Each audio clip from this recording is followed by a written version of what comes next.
ஜம்மு காஷ்மீரில் ஏற்பட்ட நிலச்சரிவில் அரக்கோணத்தைச் சேர்ந்த நபர் உயிரிழந்த நிலையில் அவரின் உடலை தமிழகம் கொண்டுவர அரசு நடவடிக்கை எடுக்க வேண்டும் என உறவினர்கள் கோரிக்கை விடுத்துள்ளனர். கூடுதல் விவரங்களோடு இணைகிறார் செய்தியாளர் மோசஸ். வணக்கம். உறவினர்களின் கோரிக்கையை தொடர்ந்து அரசு தரப்பில் ஏதேனும் விளக்கம் அளிக்கப்பட்டிருக்கிறதா அல்லது ஏற்கனவே உடலை இங்கு கொண்டுவர முன்னேற்பாடுகள் ஏதேனும் தயார் நிலையில் இருக்கிறதா? விவரிங்க. வணக்கம். ராணிப்பேட்டை மாவட்டம் அரக்கோணம் உப்புக்குளம் தெரு பகுதியை சேர்ந்தவர் குப்பன். இவர் ஒரு தொழிலதிபர். அவ்வப்போது வெளிநாட்டுக்கு சென்று வருவார். இவர்களுக்கு 2 மகள்கள், ஒரு மகன் இருக்கிறாங்க. 3 பேருக்கு திருமணம் செய்துவிட்டு தன் கடமை முடித்துவிட்டு தற்போது அவர் குப்பனும் அவர் மனைவி ராதா இருவருமே ஆன்மீகத்தில் ரொம்ப ஈடுபட்டு வருகிறார்கள்.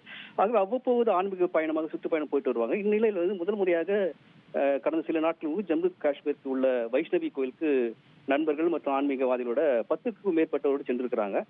அங்க அந்த தூளில கணவன் மனைவி இருவரும் மட்டும் சென்றிருக்கும் போது திடீரென நிலச்சரிவு ஏற்பட்டிருக்குது.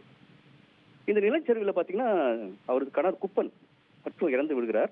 அவர் மனைவி தற்போது கால் முறிவோடு பலத்த காயத்துடன் அரசு மருத்துவமனையில சேர்த்து சிகிச்சை பெற்று வருகின்றனர்.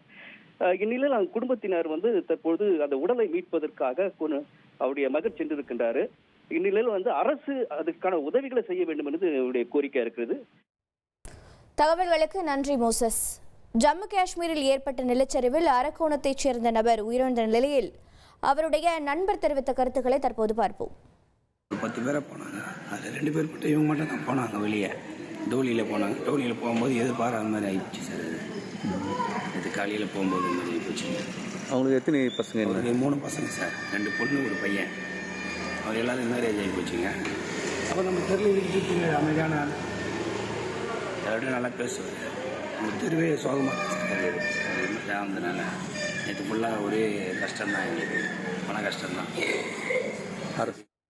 ட்ரெண்டை ஃப்ரெண்ட் ஆக்கிக்கோங்க. தந்தி டிவியின் சப்ஸ்கிரைபர்ஸ் அண்ட் ஃபாலோவர்ஸ் குடும்பத்தில் நீங்களும் இணையுங்க.